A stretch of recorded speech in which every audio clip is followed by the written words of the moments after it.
Yevgeny Maksimovich Primakov was a Russian politician and diplomat who served as Prime Minister of Russia from 1998 to 1999. During his long career, he also served as Foreign Minister, Speaker of the Supreme Soviet of the Soviet Union, and Chief of the Intelligence Service. Primakov was an academician and a member of the Presidium of the Russian Academy of Sciences. Early life. Primakov was born in Kiev, Ukrainian SSR, Soviet Union, now Ukraine, and grew up in Tbilisi, Georgian SSR. His father, according to most records, was incarcerated and died in the Gulag, and Primakov never knew him. His real surname was Nemchenko. His mother was Anna Primakova, who worked as an obstetrician. He was educated at the Moscow Institute of Oriental Studies, graduating in 1953, and did postgraduate work at Moscow State University. From 1956 to 1970, he worked as a journalist for Soviet radio and a Middle Eastern correspondent for Pravda newspaper. During this time, he was sent frequently on intelligence missions to the Middle East and the United States as a KGB co-optee under codename Maxim. Early political career. As the senior researcher of the Institute of World Economy and International Relations, Primakov entered in 1962 the Scientific Society. From the 30th of December 1970 to 1977, he served as Deputy Director of the Institute of World Economy and International Relations of the USSR Academy of Sciences. From 1977 to 1985 he was Director of the Institute of Oriental Studies of the USSR Academy of Sciences. During this time he was also first Deputy Chairman of the Soviet Peace Committee. In 1985 he returned to the Institute of World Economy and International Relations, serving as Director until 1989. Primakov became involved in politics in 1989, as the chairman of the Soviet of the Union, one of two houses of the Soviet Parliament. From 1990 until 1991 he was a member of Soviet leader Mikhail Gorbachev's Presidential Council. He served as Gorbachev's special envoy to Iraq in the run-up to the Persian Gulf War, in which capacity he held talks with President Saddam Hussein, Foreign Intelligence Chief. After the failed August 1991 putsch, Primakov was appointed first Deputy Chairman of the KGB and Director of the KGB First Chief Directorate responsible for foreign intelligence. After the formation of the Russian Federation, Primakov shepherded the transition of the KGB First Chief Directorate to the control of the Russian Federation government. Under the new name Foreign Intelligence Service (SVR), Primakov preserved the old KGB foreign intelligence apparatus under the new SVR label, and led no personnel purges or structural reforms. He served as SVR Director from 1991 until 1996.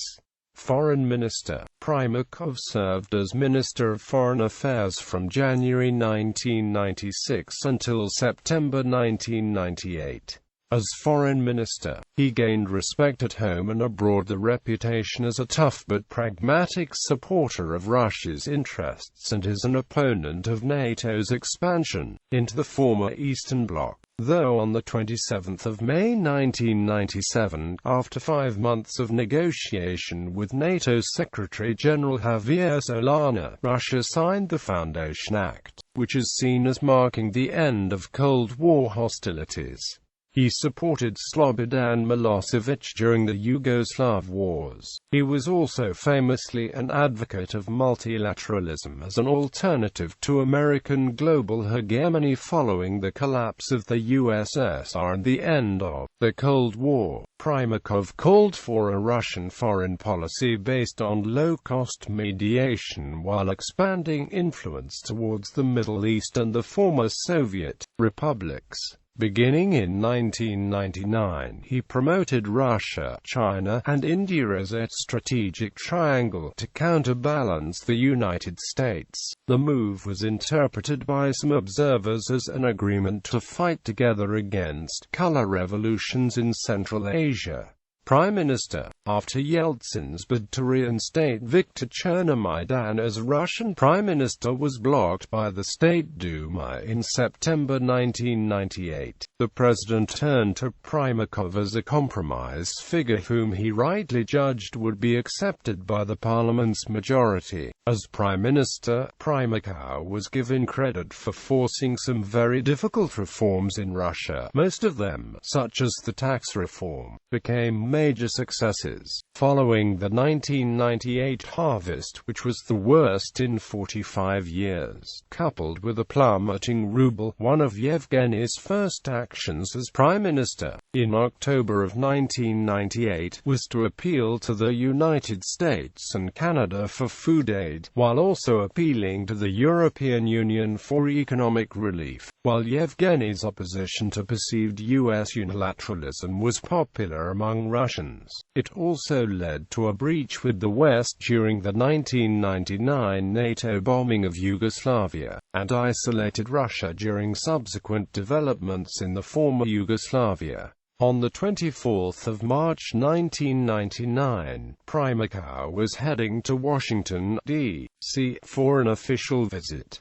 Flying over the Atlantic Ocean, he learned that NATO had started to bomb Yugoslavia. Primakov decided to cancel the visit, ordered the plane to turn around over the ocean and return to Moscow in a maneuver popularly dubbed Primakov's Loop. Yeltsin fired Primakov on 12 May 1999, ostensibly over the sluggish pace of the Russian economy. Many analysts ascribed the firing of Primakov as a reaction to his fear of losing power to a more successful and popular person, although sources close to Yeltsin said at the time that the president viewed Primakov as being too close to the Communist Party. Primakov had refused to dismiss communist ministers while the Communist Party was leading the process of preparing unsuccessful impeachment proceedings against the president. Ultimately, Yeltsin resigned at the end of the year and was succeeded by his last prime minister, Vladimir Putin, deputy and special representative. Before Yeltsin's resignation, Primakov supported the Fatherland, All-Russia electoral faction, which at the time was the major opponent of the pro-Putin unity, and launched his presidential bid. Initially considered the man to beat,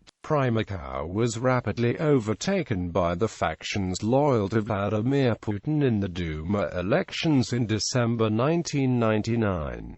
Primakov officially abandoned the presidential race in his TV address on 4 February 2000, less than 2 months before the 26th of March presidential elections. Soon he became an advisor to Putin and a political ally. On 14 December 2001, Primakov became president of the Russian Chamber of Commerce and Industry, a position he held until 2011.